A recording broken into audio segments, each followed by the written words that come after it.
From the Weston A. Price Foundation, welcome to the Wise Traditions podcast for wise traditions in food, farming, and the healing arts. We are your source for scientific knowledge and traditional wisdom to help you achieve optimal health. And now here is our host and producer, Hilda Labrada Gore. Hey, Hilda here.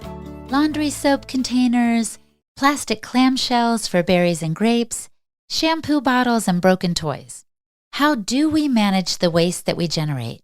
And what is it doing to our world? Can we make less of it? And is there anything more to do besides tossing things in the recycling bin? This is episode 438, and our guest today is Jill Winger, the author of Old Fashioned on Purpose and the host of the podcast by the same name.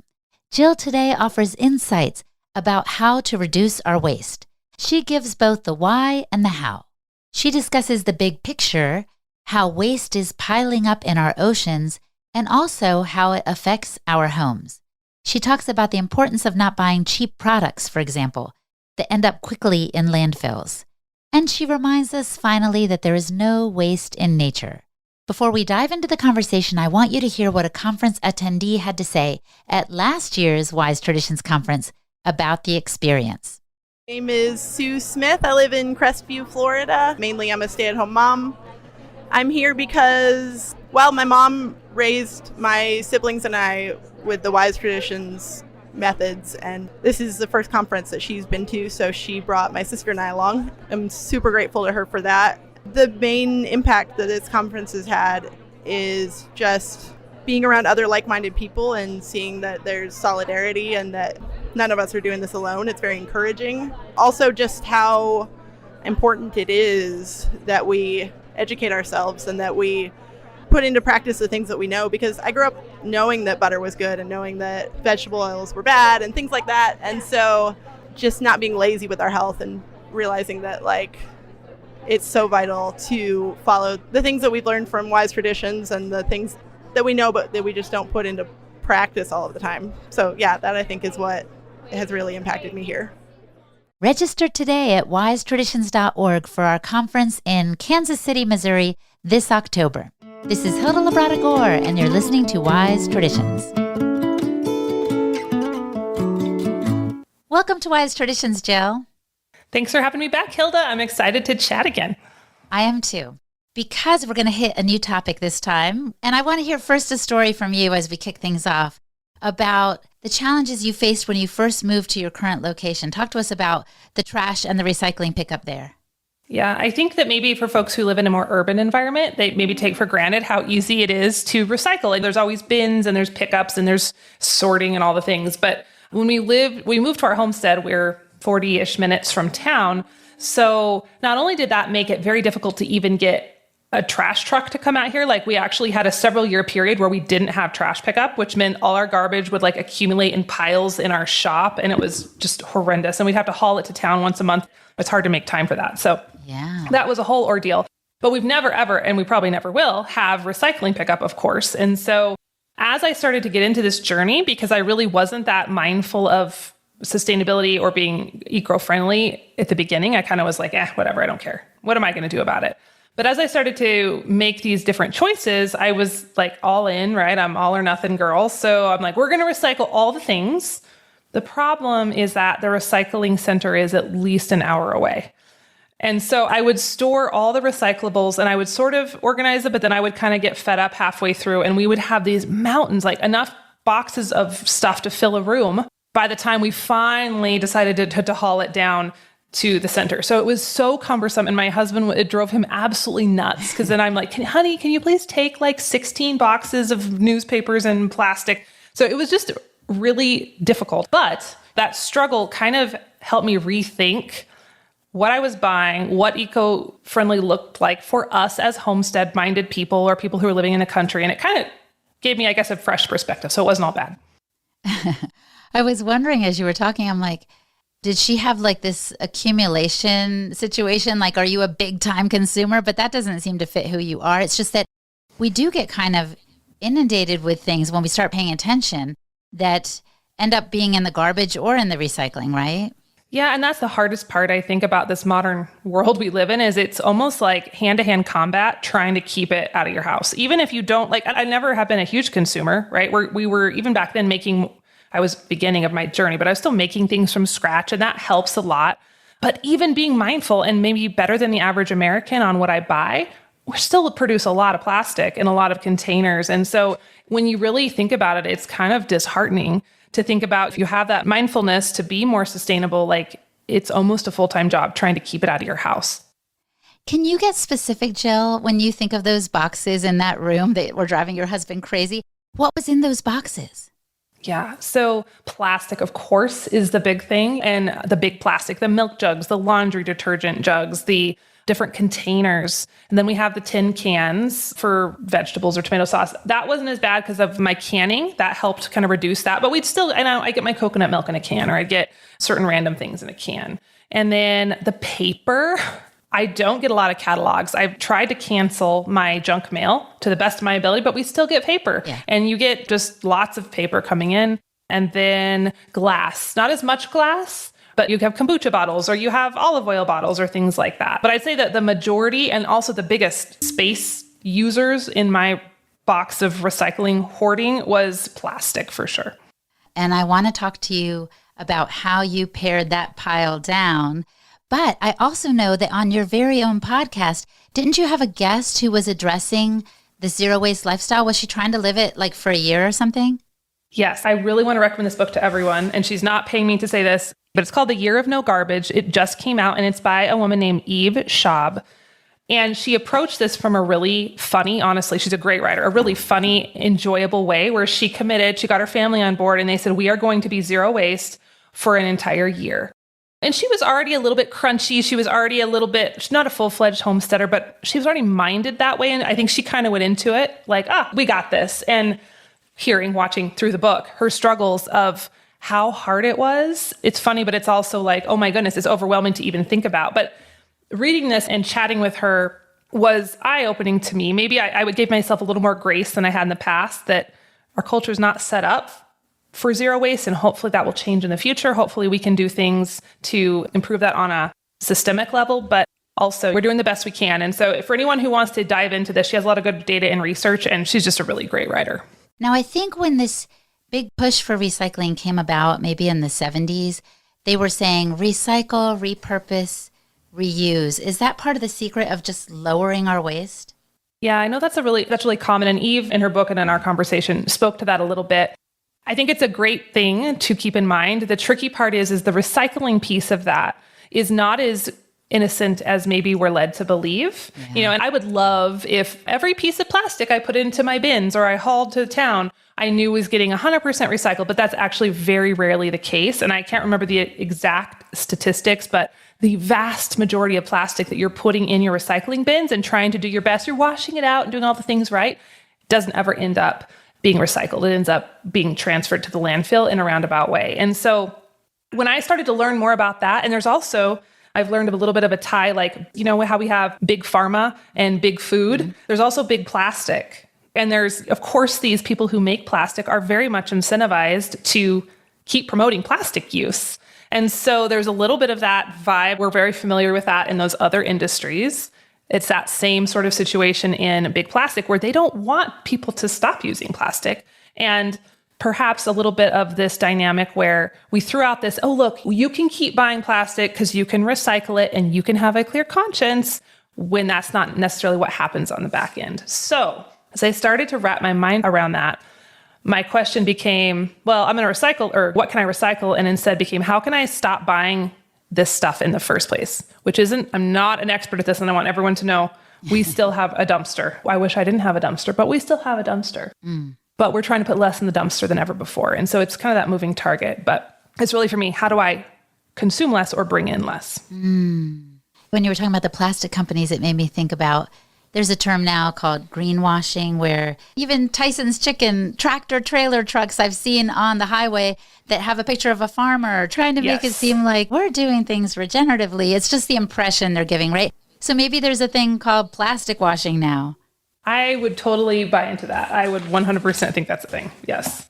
So what are some of the things that you've learned to reduce your use of to avoid buying into this whole plastic washing thing?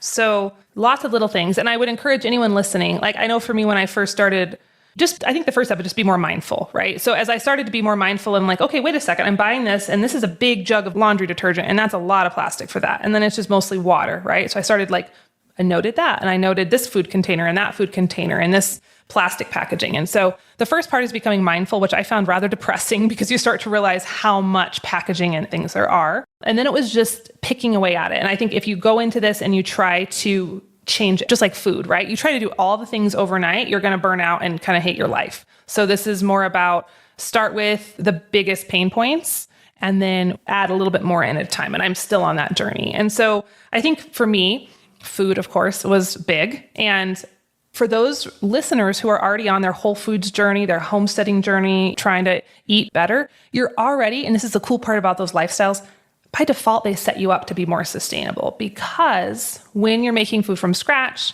it has less plastic. If you're buying in bulk, it has less individual packages. If you're growing it in your garden, then you're not bringing it home in styrofoam and plastic wrap. Even just for us, we have a milk cow, and I know that's not sustainable for everybody or doable for everybody, but I have glass jars. I reuse those same glass jars year after year after year, and I don't have any more milk jugs in the house. So just little things like that have been really big, and it's getting me kind of killing 2 or 3 birds with one stone as we're eating better. I'm buying more local, I'm saving money because I'm buying in bulk, and I'm reducing my plastic waste. So things like that are big for me. Another area beyond food is looking at personal care products and also cleaning products. And I think cleaning products in particular are a really easy one to cross off your list because there's a million recipes for really easy homemade cleaners out there. And you just can make those over and over, reuse the same spray bottles or squirt bottles. And you don't have to buy the shiny plastic packages every single month. The same goes for personal care. There's more and more companies who are creating deodorant in cardboard rolls, or you make your own deodorant. Or I've been making tallow face cream, so I don't have to go buy little tubes of face cream. So I think for me, it starts with food, and then I kind of got into the cleaning product world and then the beauty care or the personal care world, but that'll be different for everybody. The cool part is there's a lot more options out there than I think there were in the past in terms of both recipes and ideas online. And also there are companies who are trying to help us out because there's just some things that are really difficult to do plastic free, and they're trying to come up with some creative options. And so that's also promising. Yeah, it is promising. On top of the fact that we know that plastic has estrogenic chemicals in it, so things that interrupt our proper hormonal function. So you think, oh, I'm just going to drink this water out of this little plastic bottle and no big deal. It has a deer on it, so it should be good for me and the environment. But actually, it can be leaching things into the water, so it's not good all around. And you're right, those little arrow symbols underneath the plastic bottles make you think you're doing something that's okay if you stick it in a bin, but that is really quite traumatic to imagine these things just ending up in a landfill after all that we assumed about the process of recycling. Yeah, I think one of the statistics that got me in Eve's book was that ocean garbage patches, because they have now the ocean's filled with garbage, right? If you've ever watched, there's a couple documentaries about it, which are, everyone should watch them, but they're also really depressing. But these garbage patches occupy 40% of the oceans. And it's not just the big, we're picturing floating food containers, right? That's part of it. But the bigger concern is they're breaking down, but they don't ever just break down and assimilate into the environment like natural materials. They get into these little tiny pieces like microplastics, and they're finding microplastics in everything. It's in meat, it's in fish, it's in our own bloodstream. So now we are what you eat, right? We're getting that plastic in the inner workings of our bodies because it's in so much of our environment. That's a really big problem, and I can't solve all of that. But if I can just help a little bit on my own little corner of the world, I think that's really important. I think so too. You know, and I'm thinking right now, Jill, because you are a homesteader and this is the way earlier generations lived, it's much more natural, as you were saying. It's much less of a consumer mindset. I think about how our grandparents and our great-grandparents had sayings like waste not, want not. Yes. And if a sock got a hole in it, they would darn it. Literally darn it. People think that's just an expression or like an expletive or something. But they would sew it up. But now we throw things out that are broken or have a little hole and just buy something new on Amazon. What has influenced this kind of consumer mindset, do you think? I think a lot of things. I think it started with just this rise in consumerism, which started really happening around the time of the Industrial Revolution. And I think you brought up such a good point, because that's one of my favorite ways to think outside of the box, is to go, oh my gosh, I can't do this thing without plastic. How am I going to live without, let's say, plastic wrap? It's impossible. But then I think, okay, what would my great grandma have done? She didn't have plastic wrap. So there's other ways around this. Or she didn't have Febreze, and she didn't have laundry detergent in a bottle. So just starting to think, because people survived a long time without all of these disposable goods. And there's lots of different fun options there. But I think that push towards consumerism, which really changed so much of our world, all of our world, and is really what we're dealing with now. I think people like you and I, where we're trying to push back against some of this mainstream ideology, it really is birthed in that world of consumptionism and consumerism, and this idea that the industrial should be exalted above all else. And so consuming less and just stepping back and going, I know culture tells me that my life should look like this, and I should eat this way and buy this way, and keeping up with the Joneses is my most important ideal. But I think just stepping back first thing and just going, do I have to buy this? Do I need this? And looking at, if someone was purchasing something similar 150 years ago, what would that have looked like? When you go to museums, or we were just touring some Civil War era farms this weekend when we were in Tennessee, and the things that lasted, like dishes lasted and combs lasted. And of course, not everything survived, but those things were treasured because they were difficult to produce. They were handmade. It took time and resources. And so people cherished those things. They were built to last, and they were kept and passed along. And so I think maybe shifting our mindsets, even though we can get everything cheap and easy and quick off Amazon, well, how do we invest in better quality things? How can we choose more heirloom quality items instead of the throwaway version? And how can we take better care of what we have? And I think all those little pieces, there's no magic sauce, secret sauce or magic bullet to any of this, but I think it's just those little bits can help push back against that religion of consumerism, if you will. Yes, I love that. Valuing quality over quantity also, right? We think, hey, going to the food illustration, it's a buffet, all you can eat for $10.99, but is there anything there that's actually nutrient dense and right from a regenerative farm?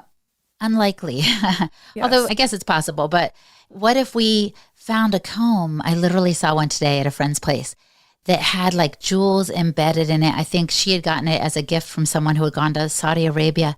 It was gorgeous. And that comb now can stay in her family, hopefully for generations, as opposed to a plastic one that you get from the local pharmacy or beauty care center. Yes. I love that. I always think of cast iron cookware when we talk about this, because before I got into this homesteading world, I would just buy the cheap Teflon, $5 each at Walmart frying pans. We've all done it, right? And I'd use them for a year or two, and they'd scratch and they'd warp, and they didn't cook very well anyway. And then you just throw it out and you buy another one. And that's really normal. That's how we're all kind of brought up to view possessions. And so shifting into this new mindset, I think cast iron's a great example. You buy it, maybe it's a few bucks more. They're not expensive, but a few bucks more than your cheaper pans. But man, that thing gets better with age, not worse. And if you take good care of it, even if you don't take good care of it, they're pretty resilient. You can pass that on to your children and your grandchildren. I have one of my grandma's skillets. It's not going to end up in the landfill. It's treasured, it's used, it's useful. And I just think about how many cheap skillets that cast iron one has saved from ending up in the landfill just because I don't have to replace it all the time. So I try to take that mindset into a lot of things that I purchase, even if it requires me to wait a little bit before I buy it so I can save up to get the higher quality item. I think that's kind of a fun way to look at things. Coming up, Jill goes over the why behind making more sustainable or eco-friendly choices. And here's a hint. It has to do with more than just saving the planet. You're listening to the Wise Traditions podcast from the Weston A. Price Foundation. We pause now to recognize our sponsors. Pluck Seasoning. You've heard me talk before about the importance of eating organ meats. Hands down, they are the most nutritious foods on the planet. They support nearly every system in the body. But often, despite our best intentions, we don't always take the time to source and cook organ meats regularly. There is an easy and delicious way to microdose organ meats daily, and it's with Pluck Seasoning. Pluck is a mix of 100% grass-fed, freeze-dried, powdered organs, liver, heart, kidney, spleen, and pancreas, along with organic spices and herbs. It's as easy as seasoning your food. Plus, it tastes exceptionally good on everything, It's so versatile. Enjoy Pluck on vegetables, meats, fish, eggs, bone broth, popcorn, salad dressing, and more. Just add the desired blend just as you would salt your food, whether you're cooking or once it's on the table. Pluck even has a zesty garlic blend that has no nightshades or seeds. And for those of you that just want the organ meat nutrition without the salt, spices, and herbs, there is Pluck Pure, which is a 100% organ meat blend. You can add it to your smoothies, your coffee, or anything else with flavor. For a limited time, the Wise Traditions audience, that's you, can get 20% off your order by heading to eatpluck.com/wise. That's 20% off, which is automatically applied. So again, go to eatpluck.com/wise and get yours today. And a quick shout out to Optimal Carnivore. They are committed to helping us eat a more nutrient-dense diet and getting the benefits of organ meats in our bodies. They have a revolutionary new product called Brain Nourish that you need to check out. It combines grass-fed beef brain and lion's mane mushrooms in a groundbreaking formula. It is the ultimate whole food nootropic to build a better brain. It is guaranteed to have your brain firing on all cylinders for supreme focus, elevated mood, improved memory, greater clarity, and enhanced creativity. And at Optimal Carnivore, they only use 100% real mushrooms, and the beef brain is sourced from the highest quality regenerative farms in New Zealand. So go to amazon.com/optimalcarnivore and use the code Weston10 to get 10% off your purchase. That's amazon.com/optimalcarnivore and check out all their products there and use the code Weston10 at checkout for 10% off. This is Hilda Labrada-Gore, and you're listening to Wise Traditions. In this conversation so far, we've been kind of hinting at the philosophy behind zero waste or reduced waste in a household. Is it lifting up frugality as a virtue, or is it something else? I think frugality is definitely part of it. For me, I think that it's even deeper than that in terms of taking a step back, taking a deep breath, and asking ourselves what matters. And frugality is awesome, and I love saving money, and I love being thrifty. But I think for me, it's just like, why are we moving through life so fast? What are we trying to fill? What hole are we trying to fill? What do we think that buying the things, the latest phone, the latest gadgets, the latest style, what's that going to solve for us? And instead of just mindlessly going through the motions, like maybe the world around us, we're stepping back and going, I'm choosing a different path. I'm choosing to be intentional. Yes, it's frugal. Yes, it's sustainable, but also it's really good for us. And it's one of those examples. I talk about this a lot in my upcoming book, where it's on the face value, it's fantastic and you get rewards, but there's something deeper that happens when we dive into those ideas that can really transform us as a person. And I think that some of those choices are the best ones I've made. Even though I didn't realize it at the beginning, I thought I was just trying to save some milk jugs from the landfill. Oh, isn't that interesting? Like along the way, it kind of took on new significance, and I bet it's made your children more mindful. Have you noticed any ways in which they have made some small shifts, or will notice something and be like, no, Mom, let's do this? Yes, that's been so rewarding. They're extremely mindful of plastic. So much so that if I forget my water bottle and I have to buy a water bottle somewhere, and they're like, Mom, you got to remember your water bottle next time. So they're mindful of food waste. They know you put food waste back in the ground. You don't throw it in a garbage bag. I can see them making better choices in terms of if they want a toy or they want something. They understand the cheap toys versus the toys that are made to last, and learning to take care of what they have. And we've honestly watched several of those documentaries, which I wish I could remember the name, but I can't. We've watched them with the children because I wanted them to see the ramifications. And I think that's really important with these upcoming generations is, and I didn't want to scare them or shock them, but I wanted to go, look at guys, you're young and you're the people who are going to make decisions about this for the next many decades. And so kind of just helping them understand the ramifications. But yeah, it's been really fun. Their little brains latch right onto that. They get it. And it feels good to them, just like it feels good to us. So kids can absolutely grasp at the situation and make a difference. Absolutely. So Jill, you can send me later the names of the documentaries, and I maybe can put some links in the show description so people can find them. Yes. Again, that's not like an affiliate kickback code situation. Nope. We're just sharing things that have worked for us. I watched a documentary years ago called Beijing Besieged by Waste. And they did talk about how we actually export our trash, different countries, including the US, I'm pretty sure, export our trash to other places. So we're not eliminating the problem. We're just kicking the can literally down the road or across the ocean. And something has to happen with it So it's really, really important to become mindful. I really like that suggestion as a starting point. Yeah.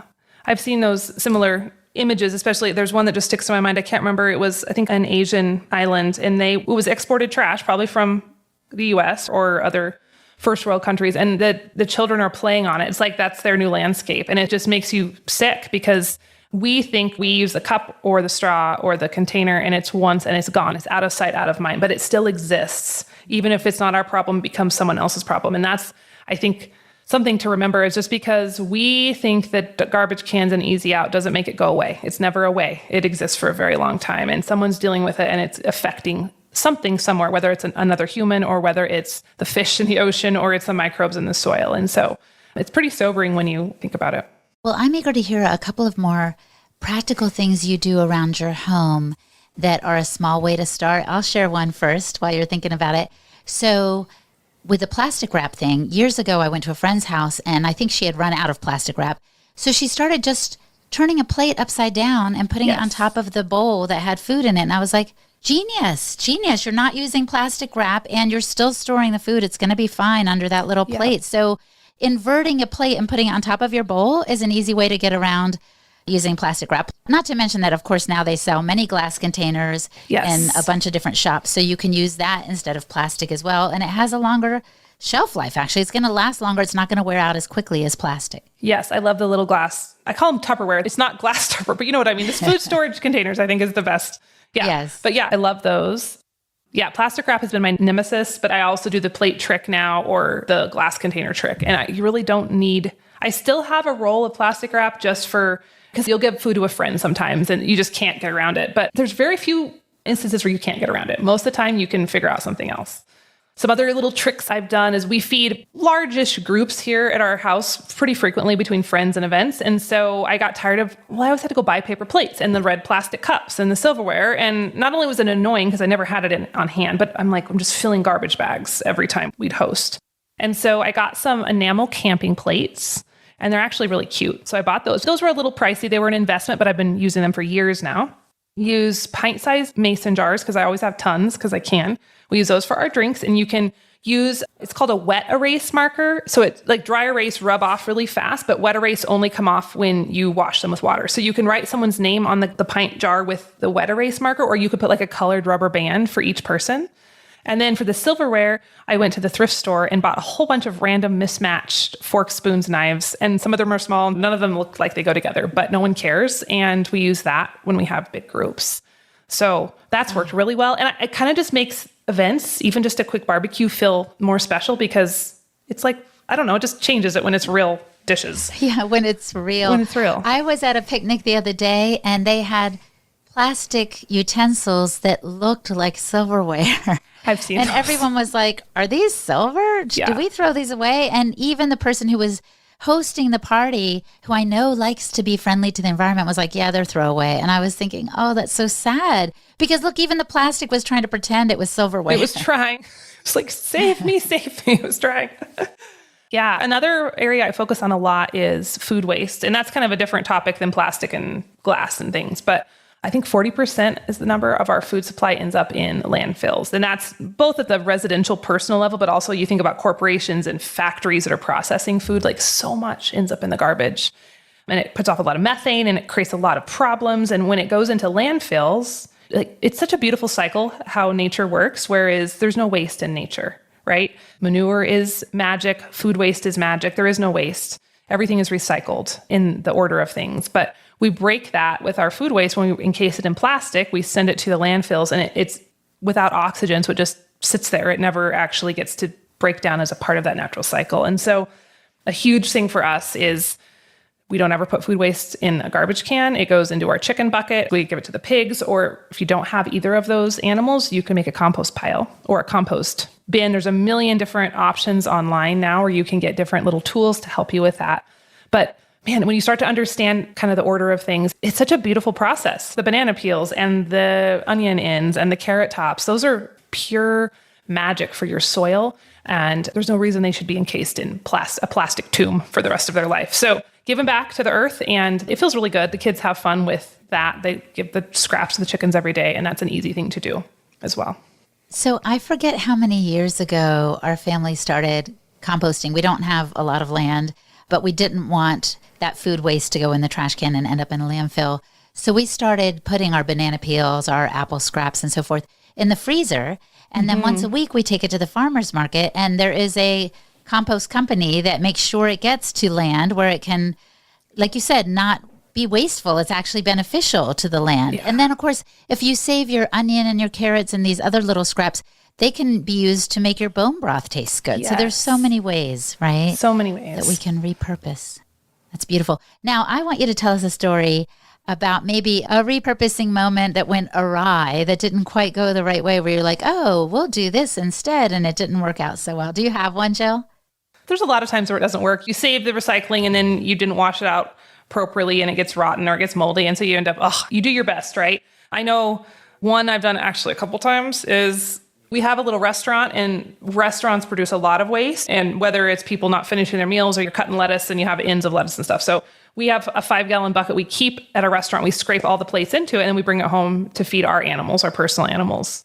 Even the employees who they're not into eco-friendliness, they're like, man, I just feel so much better knowing I'm not throwing that food into the garbage can. That's wonderful. But there's been several times where I've been like all valiant and bringing my bucket home, and then I'm going to give it to my chickens, and then I leave it in the car, and it kind of gets really, really bad for a few days. So it's not a very exciting story, but I think it's also a good point that you're not going to be perfect at this. It's really hard to be perfect at this. You're going to mess up. I'd say even if you're imperfectly fumbling through this idea of saving food waste or buying less plastic or whatever, even if you're messing up and you're still throwing things in the dumpster on occasion, you're still doing better than average and you're still doing something. So I'd say don't get discouraged, even if you leave the food in the car and it rots and your husband yells at you because it smells really bad. Right. Or it's okay. Just keep on trucking, like right? you said, if you're out and about, now people may have different standards on this, but you are very thirsty or your kids are thirsty, you might cave and buy water in a water bottle, which seems like the silliest invention ever. But at the same time, we're not perfect. And that's why we're kind of circling back around to our this versus that conversation, because you were like, it doesn't have to be either or. We can do the best we can, and then we may land somewhere in the middle. But I did want to ask you, you're talking about people at the restaurant who are not necessarily eco-conscious or aren't on this same kind of let's not waste anything train. Are there groups or communities that people can join to find encouragement and ideas and resources on this topic?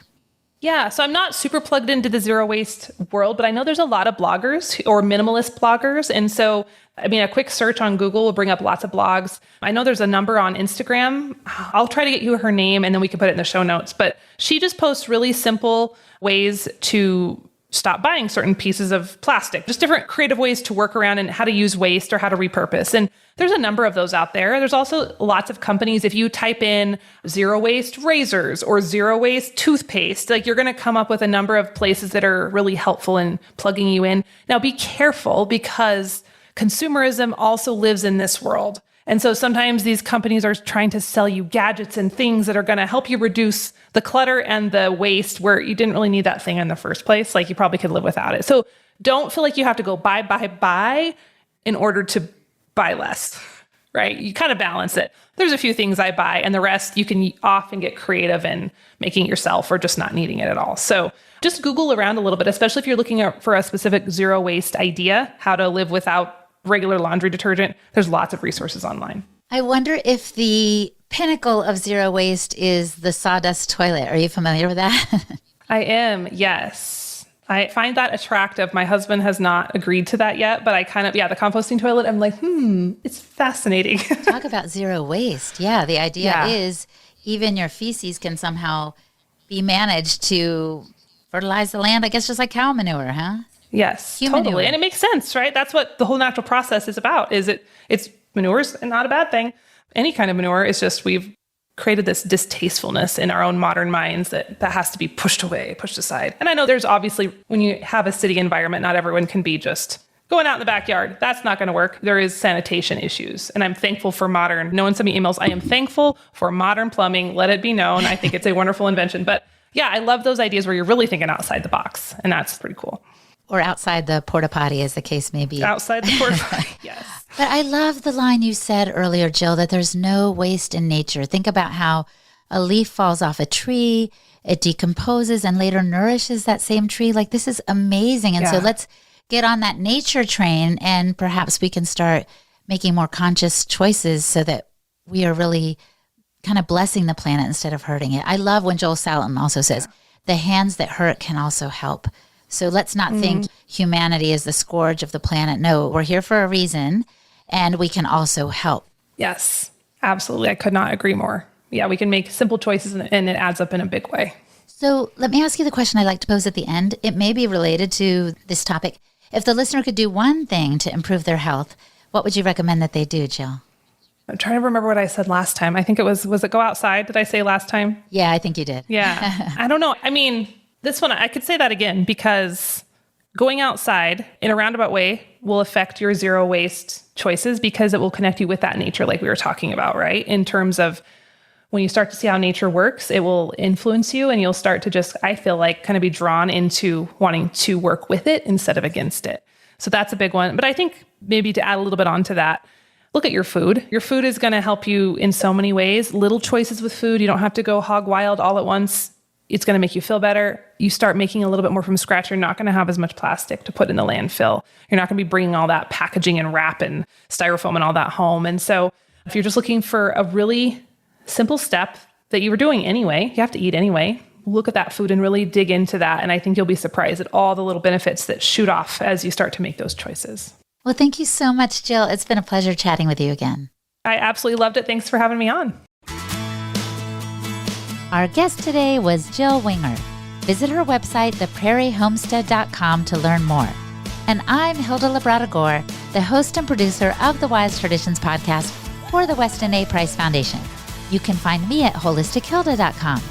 And for the transcript for this episode, visit our website, westonaprice.org, and click on the podcast page.